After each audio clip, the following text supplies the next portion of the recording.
안녕하세요. 낭만독백입니다. 오늘은 제가 에세이 한 권 소개해 드리려고요. 낯선 섬에서의 1년, 초보 의사가 전하는 사람 이야기, 사랑 에세이입니다.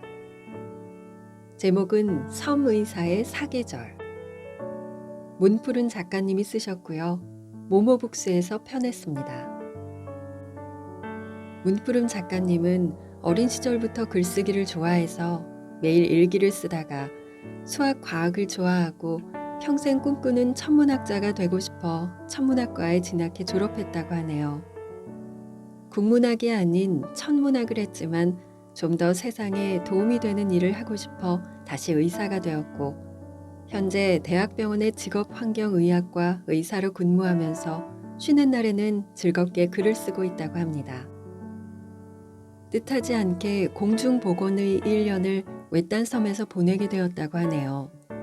그곳에서 다시는 경험할 수 없는 순간들을 많이 경험하게 되었고, 시간이 지나 우연히 보배드림이라는 사이트를 보다가 각자의 직업 이야기를 쓰는 공간이 있어서 글을 남기게 된 것이 이 책의 초고가 되었다고 합니다. 흔하지 않은 섬에서의 젊은 의사의 혈투와 사랑하는 사람과의 이야기를 많은 사람들이 흥미롭게 읽어주셨고, 그것을 계기로 책을 출간하게 되었다고 하네요. 그럼 책의 일부를 소개해 드릴게요. 인턴 첫날 환자에게 먹은 욕. 의과대학을 졸업하고 의사가 되었지만 현실은 학생과 다를 바가 없었다. 그동안은 책으로만 배우고 사람 모형으로 실습을 한 게 전부였다. 나는 대학병원에 인턴을 지원하였고 드디어 근무날이 다가왔다.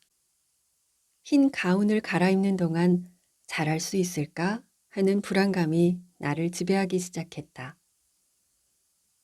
처음 돌게 된 분과는 내과였다. 내과는 입원 환자가 많다. 따라서 인턴이 해야 할 일도 많았다. 새벽부터 환자를 깨우고 피를 뽑거나 여러 시술들을 해야 했다. 첫날 업무를 시작하기도 전에 10개의 콜이 밀려 있었다. 내 첫 환자는 신장내과 환자였다. 어버버하는 모습을 들키고 싶지 않아 당당한 척 행동했다. 피를 뽑기 위해 팔을 걷어달라는 말을 하고 주사기를 꺼냈다. 이제는 직접 환자의 팔을 찔러야 했다. 모형팔은 젊은 사람을 모델로 한 게 분명하다. 할머니의 혈관은 잡히지도 보이지도 않았다. 나이가 들수록 혈관은 없어지고 입원을 하면서 혈관이란 혈관은 다 찔러 없어지기도 하니 초짜 의사가 단박에 찾을 수 없었다. 겨우 잡은 혈관을 향해 시린지를 찔렀다. 그러나 피가 맺히지 않았다. 재차 움직이는 혈관을 손가락으로 잡고 찔렀다. 피가 맺히지 않았다. 다시 찌르기 위해 환자에게 양해를 구했다. 환자분 혈관이 잘 보이지 않아 다시 찌르겠습니다. 죄송합니다. 어디 이런 돌팔이 같은 것을 데려왔어? 교수 오라 그래. 아직도 환자의 워딩이 생생하다. 내 첫 환자였고 그 첫 환자에게 들은 욕이었으니까. 재차 양해를 구하고 찔렀다. 다행히 두 번째 시린지에 피가 맺혔다. 그러나 처음 다짐했던 내 당당함은 온데간데 없이 사라졌다. 환자의 난동에 새벽 5시 반 병실은 난리가 났다. 스테이션의 간호사들은 뒤에 빙 둘러 서 있고 옆 병동에서 회진 준비하던 내과 레지던트 선생님도 멀찌감치 보고 있었다. 환자가 화내는 건 당연했지만 그 환자는 유독 심했다. 바쁘게 다음 환자를 향해 나가는 나를 보고 레지던트 선생님이 한마디 했다.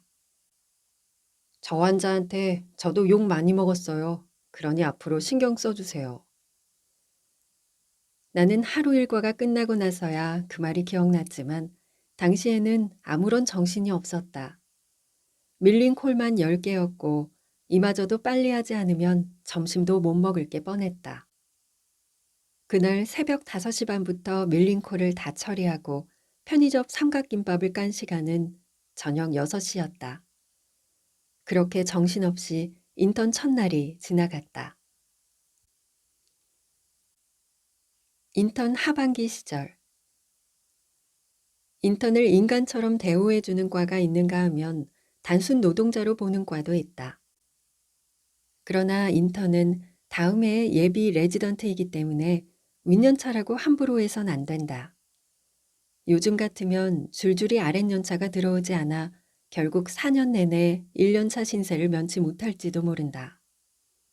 그럼에도 인턴을 부리는 사람들이 있었는데 특히 그런 사람들은 수술과에 집중돼 있었다. 다 그렇진 않겠지만 대부분의 대학병원 정형외과 분위기는 살벌했다. 윗연차들이 아랫연차들을 갈구는 건 일상이었다. 정형외과는 맞고 아파할 겨를도 없을 정도로 바쁘다. 그런 상황에서 자기 의국 식구도 아닌 인턴을 인간 취급해 줄 리 만무하다. 자그만 실수라도 하는 날엔 세상 들어보지 못한 쌍욕은 다 들었다. 수술방에서 인턴의 실수라고 할 만한 건 교수님마다 다른 수술방 세팅에 실수가 있었다든지, 수술 과정에서 조금 지체되게 한다든지, 레지던트가 콜했을 때 제때 달려오지 않는 것 정도인데 나는 이런 실수조차 하지 않았음에도 세상 욕은 정형외과 도는 달에 모두 들었다. 정형외과의 군대식 문화가 사라지지 않는 이유는 일본에서 들어온 도제식 교육 문화의 영향이 크다. 보수적인 의사 집단 성향과 우리나라 특유의 수직 상명하복 문화가 만나 고착화되었다. 산부인과는 요즘도 전공의 지원을 거의 하지 않는다. 산부인과가 인기 없는 이유는 애도 안 낳지만 수익 대비 리스크가 큰 과이기 때문이다. 그러나 인턴들이 산부인과에 지원하지 않는 이유는 특유의 산부인과 분위기가 한몫했다. 우리 병원 산부인과 의국 분위기는 말 그대로 지옥 그 자체였다. 예전 군대에서나 보던 내리갈굼을 여자들만 있는 산부인과 의국에서 하고 있었다. 4년차가 3년차를 갈구고 3년차는 2년차를 갈구고 2년차는 1년차를 갈군다. 그들에겐 사랑의 구역이라고 불리는 장소가 있었는데 아랫연차를 데려와서 욕을 마구 퍼부었다. 내리갈굼은 죄 없는 인턴들에게도 왔는데 예를 들어 저녁 시간 제때 음식을 갖다 놓지 않았다고 짬뽕 그릇을 칠판에 던지는 등의 행동 등이 그러했다. 정형외과와 산부인과는 나만의 이유로 가지 말아야 할 과로 결정되었다. 더운 여름이 지나고 가을이 되었다. 인턴 기간도 절반이 지났다. 이제는 주사기를 찌르다가 욕먹는 일 따윈 없었다. 눈 감고 찔러도 피가 철철 나왔다. 인턴을 마치면 동대학병원의 전공의를 지원할 계획이었다. 매달 경험하는 다양한 과에서 하루에도 수십 번씩 가고 싶은 과가 바뀌었다. 애초에 가고 싶지 않은 최악의 과도 있었지만 가고 싶었던 과 중에서도 가고 싶지 않은 곳들이 생겨났다. 점차 이런 일이 반복되니 대학병원 내에는 내가 가고 싶은 분과가 전혀 남지 않았다. 지금부터는 차학을 선택해야 했다. 공부 잘하는 동기들은 이미 피부과, 성형외과 등의 지원을 마친 상태였다. 과마다 전공의를 뽑는 기준도 천차만별이었다. 특정과는 아는 선배, 아는 교수님의 눈에만 들어도 합격하곤 했다. 나는 주위의 의사라곤 나밖에 없는 흑수저 의사였다. 이런 고민들을 반복하면서 정말 내가 어디로 가야 할지 고민에 빠졌다. 전공의 지원 시기가 되었다. 우리 병원 전공의 지원 현황을 보면 1대1을 넘는 곳이 거의 없었다. 경쟁을 하지 않는 것이 아니라 이미 내정자가 있다는 말이다. 그것을 병원에서는 어레인지라고 한다. 각 과의 어레인지를 통해 탈락한 인턴들은 지원자가 없는 과를 쓰거나 아니면 타 대학 병원에 지원한다. 한 명 정원에 한 명 지원했다고 해볼 만하네 하고 불나방처럼 지원하면 100% 떨어진다. 3월부터 12월까지 제대로 쉰 적 없이 달려왔다. 아니, 달려져 왔다. 나는 자동차의 수많은 베어링 중 하나였다. 엑셀을 밟으면 움직일 수밖에 없었고, 그렇게 같은 처지의 베어링들이 서로 연결되어 움직여졌다. 베어링이 하나라도 빠진다면 다른 베어링이 그 몫까지 해야 했다.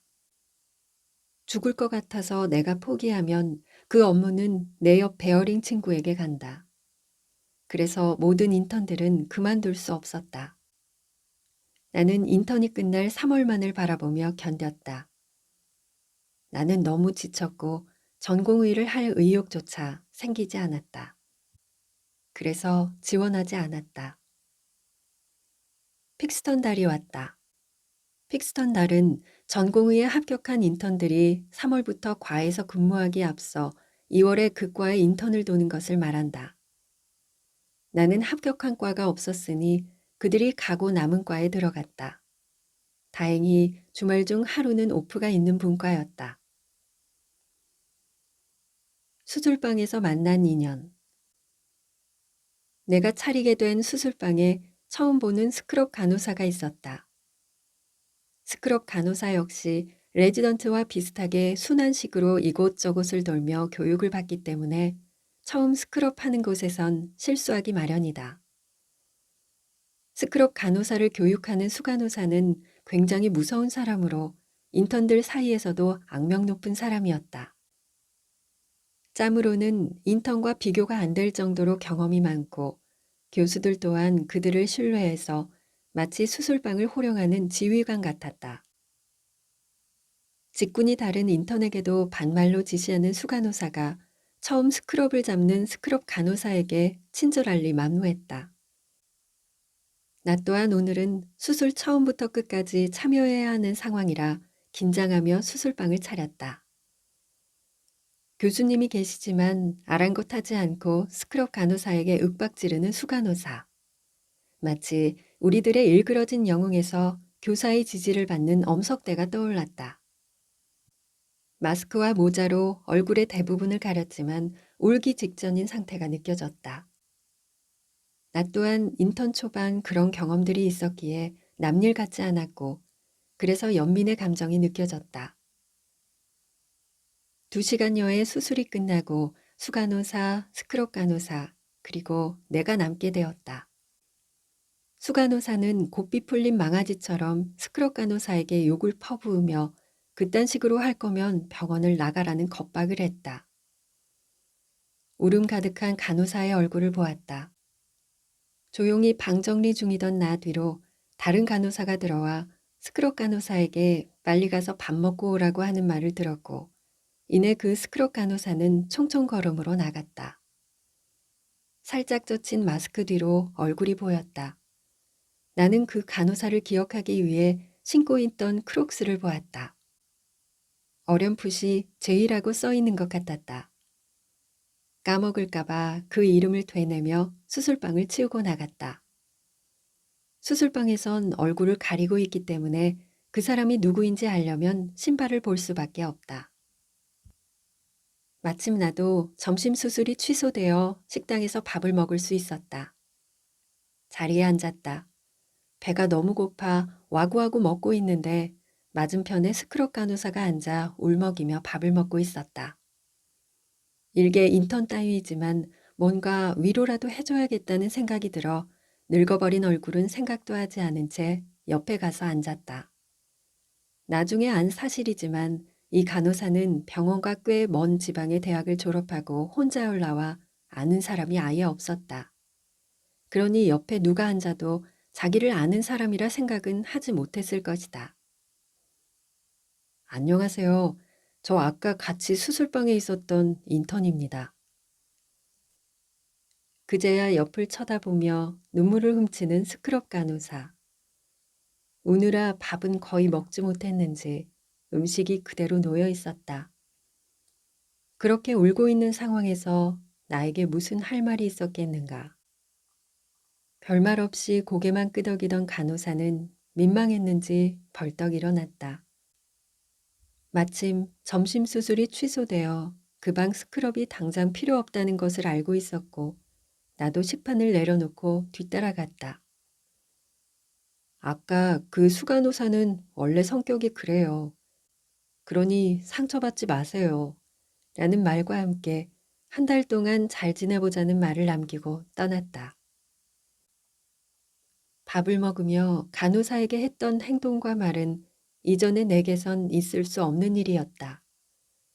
용기를 내어 그분에게 말을 걸었던 그 상황을 다시 복기해 보니 나도 무언가에 끌리듯 가게 된 것 같았다.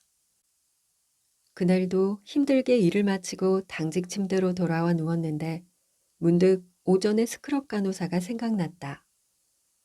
힘들기만 한 병원이었는데 스크럽 간호사가 생각나자 갑자기 내일이 빨리 왔으면 좋겠다는 생각이 들었다.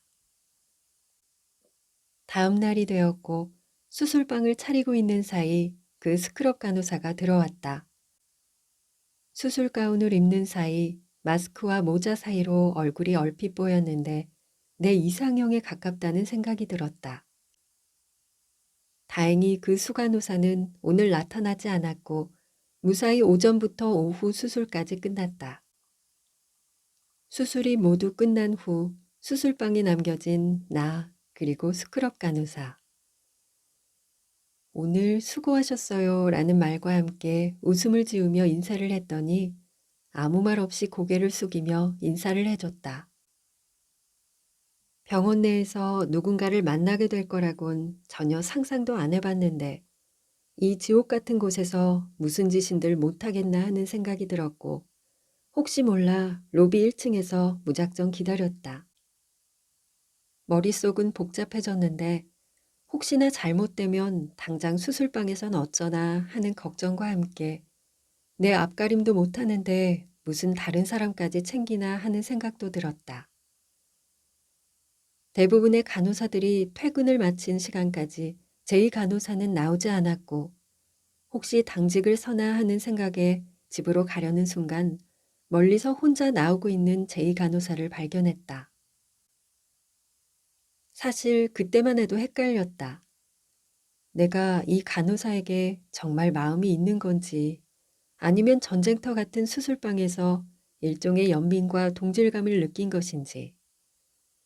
뭐 어찌됐든 나는 그 당시 마음이 내키는 대로 하고 싶었다. 나는 다시 한번 인사를 했다. 그분도 당황했는지 인사를 하며 눈을 아래로 내렸다.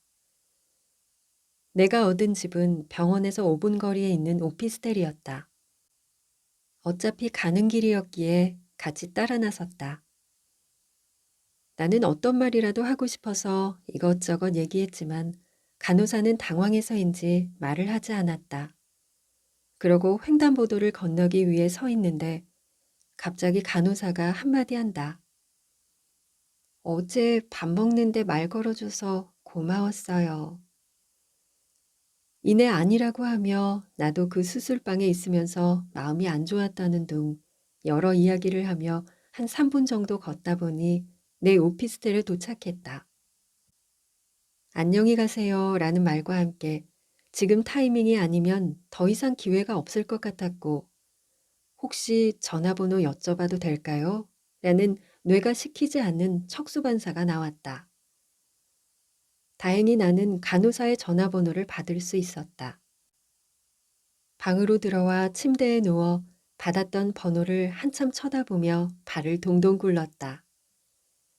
아마 인턴을 시작하고 이토록 웃었던 적은 없었던 것 같다. 사실 그 사람과 한 거라곤 몇 마디 나눈 대화뿐이었지만 그 대화에서마저도 이 사람을 좀 더 알아가고 싶다는 생각이 들었다. 긍정 피드백이라고 하던가? 처음엔 무슨 감정인지 몰랐던 첫인상에서 여러 피드백을 통해 점차 호감으로 바뀌어 가고 있었다.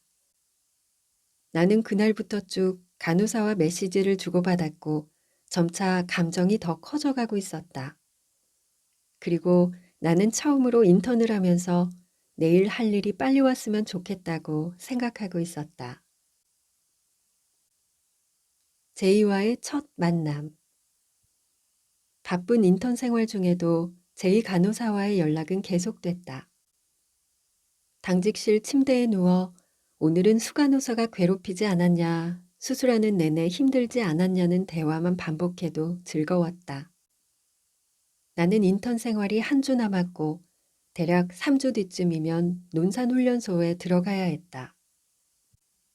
더 이상 늦어지면 안 될 것 같아 이번 주말에 시간 있냐고 물었더니 다행히 토요일 오후에 시간이 된다 하여 공식적인 첫 만남이 성사되었다. 토요일 오후 약속이었음에도 금요일 저녁 칼퇴를 하고 몸 관리에 들어갔다. 1년간 썩어버린 육신을 하루 동안의 노력으로 바꾸어 놓아야만 했다. 될 리가 없다. 목욕탕에 갔다. 밤늦게 피부관리실에 갔고 다음날 오전에는 그동안 쓰지 못해 쌓여버린 월급으로 백화점에서 옷을 사입었다. 그리고 예약해둔 레스토랑에 도착해 앉았다. 내 키가 그리 작지 않음에도 수술방에서 본 그녀의 눈높이는 거의 나와 같았다. 내심 걱정되기 시작했다. 기다리는 동안 두근거리는 심장박동 때문에 테이블의 물장까지 흔들리는 것 같았다. 또각 또각 또각 구두 소리가 들렸다. 나는 단박에 남자 구두 소리가 아님을 알 수 있었다. 남자의 그것보다 더 크고 날카로웠다. 멀리서 본 그녀의 얼굴은 내가 수술방에서 본 모습보다 몇 곱절 예뻤다. 그녀도 오랜만에 꾸미고 나와서인지 살짝 어색해 보였다. 하지만 남자들은 알 것이다. 그런 모습이 더 사랑스럽다는 것을. 다행히 내 얼굴을 알아보고 테이블로 다가왔다. 안녕하세요, 선생님. 안녕하세요.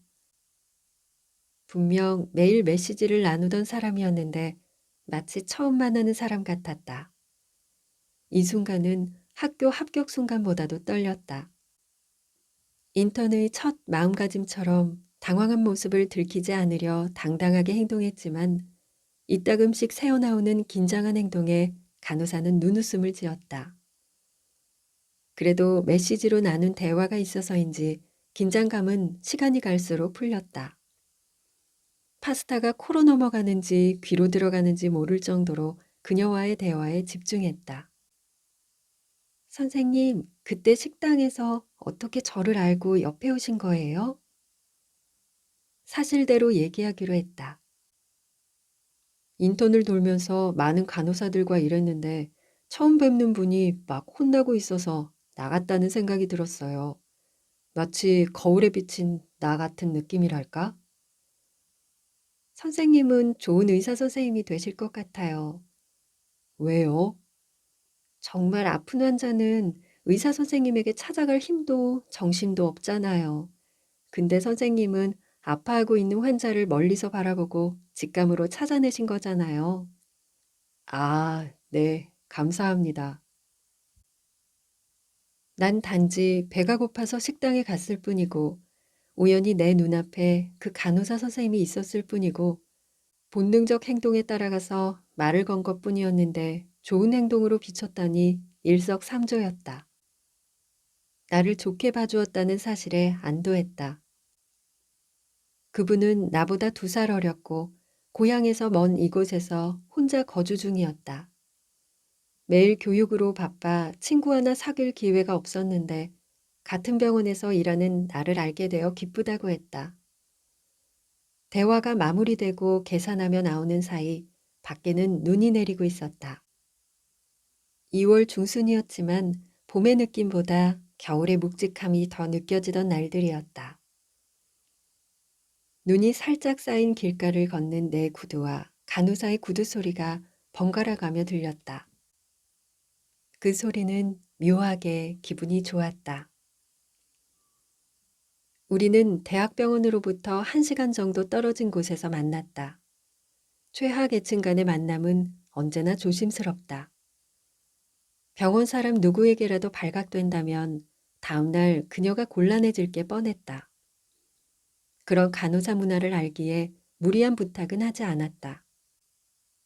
그녀의 오피스텔 앞까지 같이 택시를 타고 가기로 했다. 뒷자리에 나란히 앉아 이따금씩 느껴지는 간호사의 심장 두근거림과 온기에 다시 한번 설레기 시작했다. 어쩔 수 없이 나란히 앉아 쳐다본 간호사의 모습은 더욱 아름다웠다. 택시가 도착하고 내렸다. 마주보고 섰다. 그녀는 키가 컸지만 다행히 나보다 크진 않은 것 같았다. 수줍어하는 그녀의 모습에 더 적극적으로 다가가기로 마음먹었다. 쌤, 다음 오픈은 언제예요?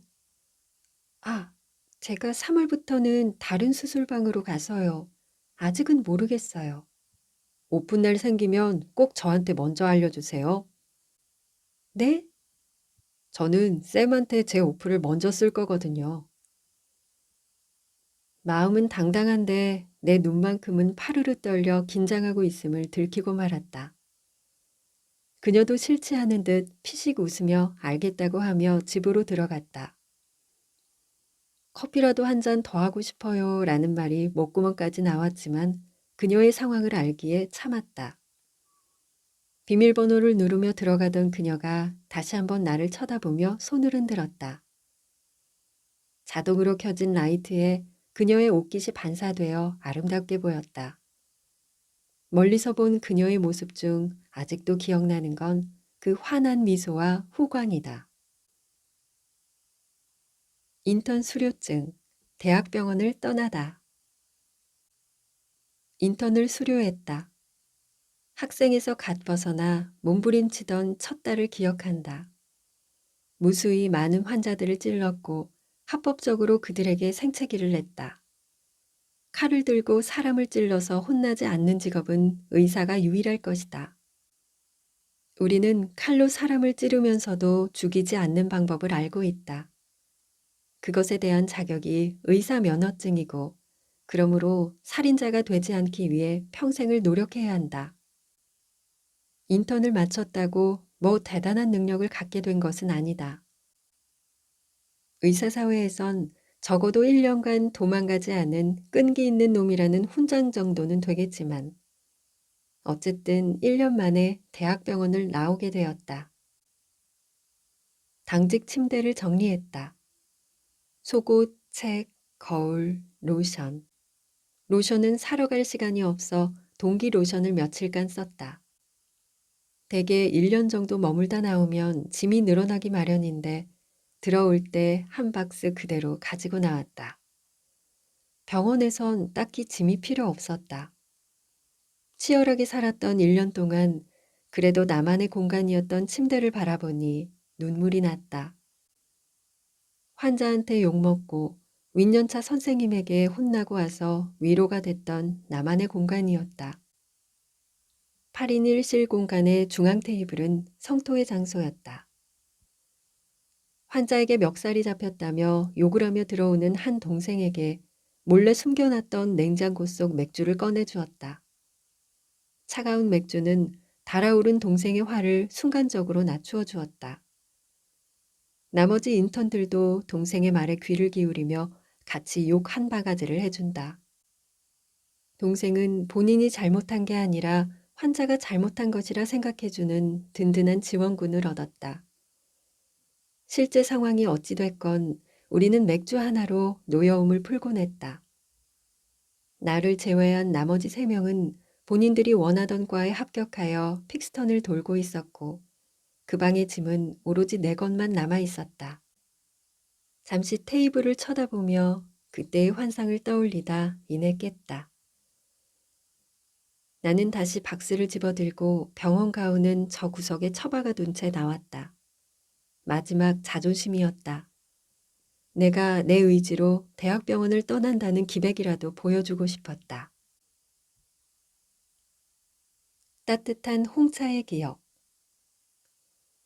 그녀와 대학병원에 있을 때만큼 마주치지 못해 아쉽기는 했다. 수술방에서 지나가며 몰래 윙크하던 짜릿한 순간을 이제는 만들 수 없다. 둘은 비밀 만남이 완벽하다 생각했겠지만 또 누가 눈치채고 있었는지는 모르겠다. 제이 간호사와는 어느새 통화하는 사이가 되었다. 통화를 시작하면 2시간을 넘기기 일쑤였다. 내색하진 않았지만 서로 보고 싶다는 말을 하지 못해 빙빙 둘러 2시간 동안 했던 것 같다. 한 주가 흐르고 제이 간호사의 오픈날이 있다는 얘기를 들었다. 나는 확인도 하지 않고 당연히 된다는 말과 맛있는 거 먹으러 가자는 메시지를 남겼다. 3월이 되었고 날도 따뜻해지고 있었다. 옷차림도 많이 가벼워졌다. 제이 간호사도 병원 생활에 적응을 했는지 많이 밝아진 느낌이었다. 나 또한 인턴 생활을 끝내 마음의 여유가 생기니 긍정적인 생각이 많아졌다. 자연스레 우리의 대화는 웃음꽃을 피웠다. 우리는 처음으로 카페에 갔다. 제이 간호사가 처음 받는 연 오픈날이었다. 홍차와 따뜻한 아메리카노. 차 마시는 순간은 매우 소중하다. 대화를 하는 도중 마시는 차 한 잔의 순간은 쉼표 같은 대화의 묘로 사용할 수 있다. 그러나 식사는 그렇지 않다. 밥 먹는 순간은 분위기를 차갑게 만들 수 있다. 그래서 그녀와 따뜻한 차를 마시고 싶었다.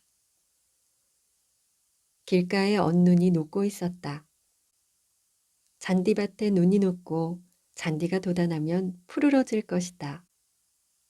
우리도 겨우내 힘들었던 순간들을 벗어내고 기지개를 켜기 위해 서로에게 따스하게 대하고 있었다. 따뜻한 홍차가 식도를 타고 들어가니 몸의 근육이 이완된다. 그녀 또한 편하게 의자 뒤로 몸을 기울였다. 홍차의 쉼표, 대화, 커피의 쉼표, 대화가 반복되는 순간을 기억해내려고 노력했으나 기억나지 않았다. 그 순간은 마치 햇빛에 녹아버린 눈밭처럼 순식간에 사라져버렸고 그저 따뜻해졌구나 하는 느낌만이 남아있었다. 우리는 무슨 대화를 했을까? 기억나지 않아도 좋다. 뭉뚱그려 따뜻했던 한순간으로 추억되어 있으니 말이다. 대화를 하다 보니 10시가 훌쩍 넘었다. 내 얼굴에는 매우 아쉬운 표정이 가득했다. 내 마음속 악마와 천사가 싸우기 시작했다. 악마. 내일 오프라며. 그럼 맥주라도 한 잔 더 하자고 해. 천사. 아니야. 악마의 유혹에 넘어가지 마. 악마와 천사가 한참을 싸우더니 천사는 어느 순간 사라지고 없었다. 분명 악마의 논리에 KO 당한 게 뻔했다.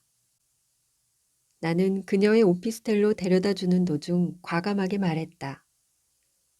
혹시 맥주 한잔 할래요? 네, 저도 아쉬웠는데 간단하게 맥주 한 잔만 해요.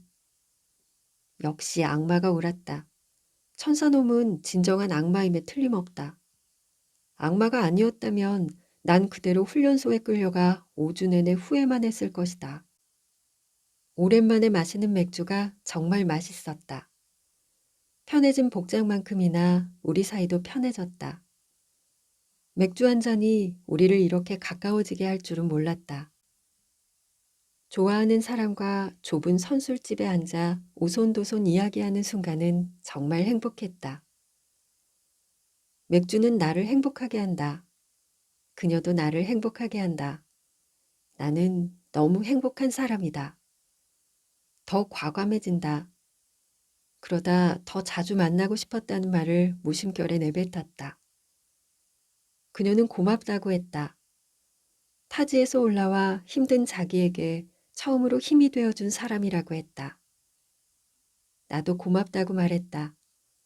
나의 의도를 나쁘게 보지 않고 좋게 생각해 주어서 고마웠다. 우리는 그날 서로에게 하고 싶은 말을 내뱉었다. 문득 영화 천밀밀의 한 장면이 스쳐 지나갔다.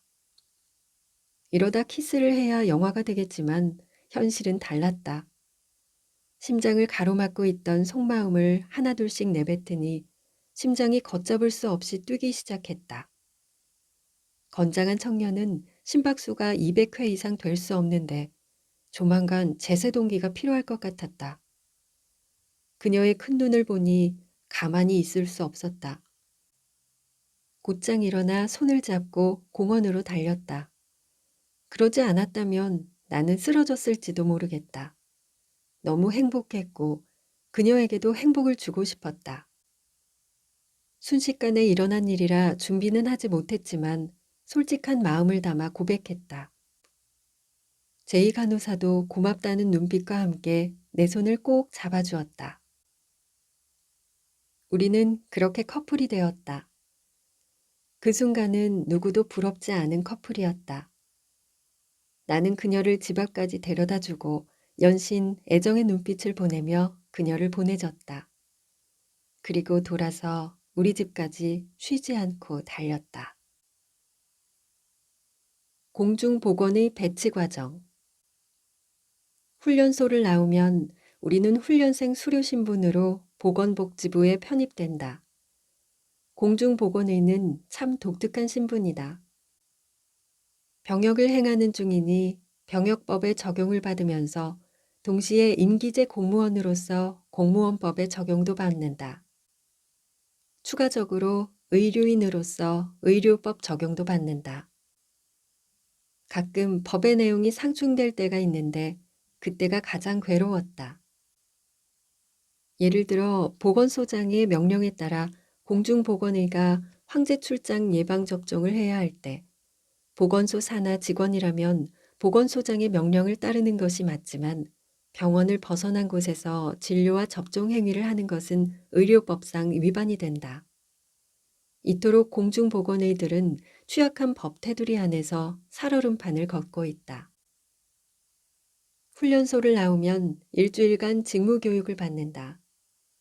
갓 졸업한 일반의부터 보드를 타고 나온 전문의까지 다양하고 이전과는 다른 공공의료에 종사하기 때문에 추가적인 교육도 필요하다.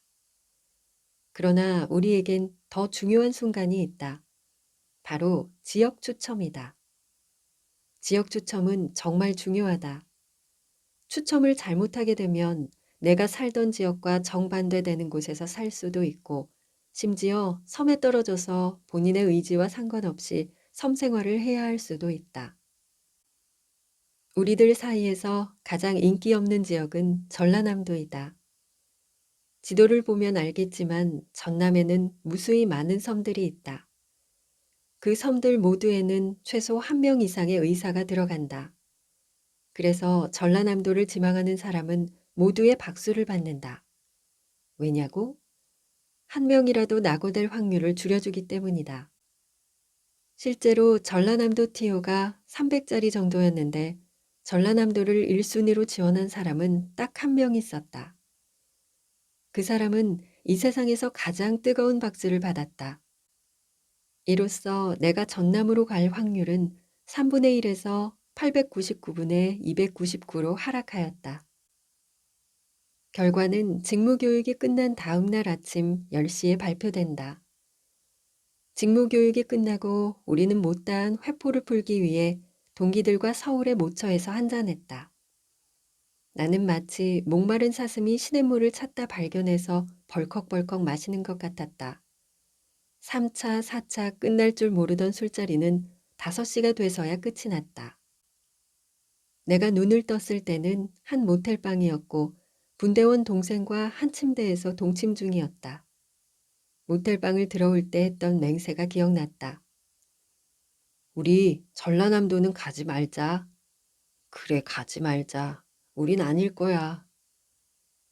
물을 벌컥벌컥 마시다가 휴대폰에 문자 하나가 와 있는 것을 발견했다. 앞으로 3년간 내가 일하게 될 지역은 이미 정해졌다. 갑자기 눈이 밝아졌다. 술에 의한 탈수에도 혀에서는 침이 과생성된다. 침을 꿀꺽 삼켰다. 눈을 한번 지그시 감는다. 휴대폰을 열었다. 다행히 지역 발표는 아니었다. 신규 공중보건의 배치 결과가 인터넷 포털에 게재되었습니다. 포털에 접속한다. 평소엔 잘 써지던 내 주민등록번호가 자꾸 헷갈린다. 조짐이 좋지 않았다. 분명 맞게 썼는데 맞는 주민번호가 아니란다. 나는 여전히 취해 있었다. 다시 한번 눈을 감았다 뜨며 꾹꾹 눌렀다. 심장이 뛰기 시작하고 눈이 밝아지기 시작한다. 과연 나는 어디로 가게 될까? 섬에서 나의 역할. 섬에서 근무가 시작되었다. 섬에선 크게 세 가지 업무를 한다. 첫째, 응급진료. 병원이 없는 이 섬에서 죽을 위기에 처하면 내게로 달려온다. 나는 24시간 내내 섬에서 대기하며 응급 환자들의 전화를 기다린다. 그들 대부분은 해경정, 소방정, 그리고 닥터 헬기에 의해 무태병원으로 후송된다. 둘째, 일반적인 약 처방. 혈압, 당뇨, 고지혈증 약 처방이 주를 이루지만 섬이라 그런지 감기, 관절약 처방도 많았다. 하나밖에 없는 의료시설이라 다양하진 않아도 대부분의 약을 갖추고 있으며 나는 섬에서 근무하는 동안 아이 받는 것 빼곤 다 해보았다. 셋째, 왕진. 밤이고 낮이고 걷지 못하는 환자들이 생긴다. 섬에는 119가 없어서 그들을 병원까지 후송해 올 수가 없다. 누가 시킨 건 아니지만 결국 그 사람에게 가야 하는 건 나였다. 하다 보니 새벽에 출동하는 건 일상이 되었다. 9시부터 시작된 내 첫 진료는 6시가 되어서야 끝이 났다. 첫날 새로운 의사 선생님이 오셨다는 소식이 노인정에 퍼졌다. 구름처럼 밀려오는 환자들을 보며 정신이 없었지만 하나밖에 없는 의료기관이니 그러려니 했다. 나는 40명이 넘는 환자를 봤다. 지금도 그렇지만 하루에 30여 명이 넘는 사람과 이야기하다 보면 오후에는 목이 잠긴다. 첫날은 열정 때문인지 목이 쉰 것도 모르고 즐겁게 진료했다. 6시부터는 야간 당직을 섰다. 나는 임기제 공무원이라 당직비도 받지 못했다. 그야말로 열정페이였다. 그때는 어디다 하소연해야 하는지도 몰랐다. 그러나 언제라도 응급 환자가 생겨 대처라도 잘못하면 모든 책임은 내가 져야 했다. 차라리 응급 환자는 괜찮았다.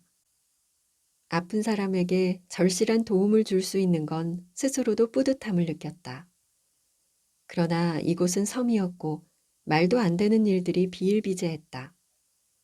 풋풋했던 내 열정이 꺾이는 데는 채 일주일도 걸리지 않았다. 나는 점차 섬이 무서워지기 시작했다. 과거의 섬. 진료 중 시간이 비거나 진료 시간이 끝나면 동네 마실을 다녔다. 진료실 앞으로는 해발 100m 남짓의 산이 있었고 산 앞으로는 여러 작물이 자라는 밭이 있었다. 12월에도 가끔 이곳에는 눈이 내렸는데 해풍의 영향인지 육지보다도 많은 눈이 내렸다. 한 번씩 눈이 내리고 나면 산은 하얗게 바뀌었고 그 산은 멀리서 보는 맛이 있었다. 그러나 육지만큼 제설 작업을 하지 않았기에 가까이선 볼 수 없었다. 차디찬 눈이 신발에 묻어 결국 내 발에 스며들면 아름답던 설산마저 귀찮게 느껴졌다. 동네 마실 중에는 세월의 흔적을 느낄 수 있는 것들이 많았다. 당구장, 노래방의 위치를 알려주는 이정표. 한 30년 동안은 그 자리에 꽂혀 녹이 슬어버린 이정표. 그 방향으로 가더라도 없을 것이 분명했다. 세월의 흔적이 느껴지던 이정표는 오히려 다른 역할을 했다. 진료실이 어딘지 모르고 헤매던 관광객이 겨우 찾은 노래방 이정표를 통해 진료실 위치를 알려주기도 했다. 본래의 역할은 사라졌지만 그래도 아예 기능이 없는 것은 아니었다. 나는 배를 타고 들어올 때마다 그 이정표를 지나쳤다. 이렇게 조용한 섬에도 노래방과 당구장이 있었을까 하는 의구심. 지금도 있었으면 얼마나 좋았을까 하는 한편의 아쉬움. 그렇게 사라져버린 섬의 과거가 궁금해졌다. 가끔 내게 고기를 구워주시던 할머니의 집에 가면 섬의 여러 이야기를 해주시곤 했다. 현재는 1,500여 명 남짓 살고 있지만 많이 살 때는 10,000명도 넘게 살았다고 한다. 요즘같이 냉동 기술이 발달하지 않았을 때는 물고기를 잡고 가까운 곳에서 판매하는 파시가 크게 열리기도 했는데 전국에서 배를 끌고 이곳으로 온 어부들은 섬에 머물며 밥도 먹고 술도 마셨다고 한다. 몇십 년 전 과거는 단지 시간의 때만 묻지 않았다. 그동안 마주쳤을 많은 자연재해 그리고 파도. 지나간 시간보다 더욱 빠르게 과거의 명성은 사라졌고 그 자리는 폐허로 바뀌었다. 그 즈음 만들어졌을 당구장과 노래방, 파시로 화랑이었을 이곳에서 어쩌면 일상적인 유흥거리였을지 모른다. 신기하게도 몇십 년이 지났지만 더 재밌는 것들이 생겨나도 여전히 당구장과 노래방을 그리워한다는 것은 아이러니하긴 했다. 외부인으로서 섬에 멈춰버린 과거를 발견할 때면 많은 생각이 빠지곤 했다. 섬 생활. 섬, 사방이 막혀 있다. 이곳에 사는 사람들은 섬에서만 몇십 년을 산 사람들이었다. 그들은 육지의 마을보다 훨씬 똘똘 뭉쳐 있으며 그런 단결력에서 나오는 묘한 섬만의 분위기가 있었다. 섬에서 발생한 문제점들은 쉽사리 밖으로 드러나지 않았다. 나는 많은 문제점들을 두 눈으로 봤지만 그 문제들은 단 한 번도 제기되거나 해결되지 않았다. 이곳에 파견된 해경과 경찰들도 섬 사람들에겐 외부인일 뿐이었다. 그리고 그들은 조용히 있다 나가길 원했다. 수십 년간 묵힌 섬 안의 문제가 회복되지 않는 이유였다. 섬에서의 문제는 섬 밖으로 나오는 것 자체가 되질 않았다. 만약 내가 섬의 문제를 바깥으로 고발했다고 하자. 그럼 어떻게 될까? 섬에서 내가 생활하는 모든 것을 운영하는 사람들이 섬 사람들이다. 육지에 나가려 해도 섬 사람의 도움을 받아야 하고 라면을 하나 사려 해도 섬 사람의 도움을 받아야 한다. 이처럼 섬에는 편의시설이 많지 않기 때문에 서로 돕지 않으면 살 수가 없다.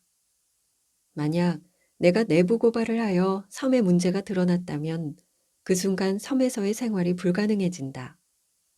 그들 특유의 텃세 부리기는 육지의 것과 비교할 수가 없었다. 6시부터는 야간 당직이 시작되고 모든 전화가 내 휴대폰으로 걸려온다. 한 번은 이장이 자기가 잡은 물고기가 있다며 매운탕을 먹으러 오라고 했다. 처음에는 거절했다. 응급 환자를 봐야 할지도 모르기 때문이다. 그러나 이장이 끈질기게 전화를 하는 통에 매운탕만 먹고 오기로 했다. 도착해서 본 광경은 내가 생각했던 것과는 사뭇 달랐다. 이미 여럿의 아재들이 초록병에 취해 횡설수설하고 있었고 내게 전화했던 이장은 의사 선생님 이쪽으로 앉으라며 곧장 소주를 따랐다. 섬사랑 술자리에 동원된 것이었다. 당연히 응급 환자를 생각해 마실 수 없다고 거절했으나 술 취한 사람들에게 그런 대화가 먹힐 리 없었다. 나는 마시는 척 바닥에 소주를 버리고 매운탕 몇 숟갈을 먹었다. 자연산이라 그런지 매운탕 맛은 기가 막혔다. 나는 그렇게 잠시 앉아있다 조용히 나왔다. 며칠이 지났을까? 다른 이장에게서 전화가 왔다. 선생님, 오늘 회도 있고 고기도 있고 하니 와서 저녁 한 끼 하세요. 며칠 전 상황을 경험한 나는 이런지야 거절하고 가지 않았다. 문제는 거기서 시작됐다. 거절당한 이장이 다음날 근무지로 와서 따졌다. 왜 그 이장 모임엔 가고 나한테는 안 오는 거요? 나 무시하오? 무시하는 게 아니라 밤에 응급 환자가 생기면 위험하니 갈 수가 없어 가지 않은 것입니다. 그러니까 나를 대놓고 무시하는 거냐고. 그게 아니고 저도 경황이 없어 처음엔 갔지만 이후에는 가지 않기로 했습니다. 그렇다. 이장들 사이에선 언제든 부를 수 있는 의사 선생님을 두는 것이 하나의 권력이었다. 나는 그런 줄도 모르고 매운탕에 팔려갔다. 그 이후로 더 이상 전화가 오지 않았지만 나를 섭섭하게 생각하는 이장님들을 달래느라 혼쭐이 났다. 내가 가서 그들이 즐거워진다면 기꺼이 가겠지만 나는 섬의 유일한 의사였고 사명감을 가져야 했기에 감수해야 하는 상황이었다.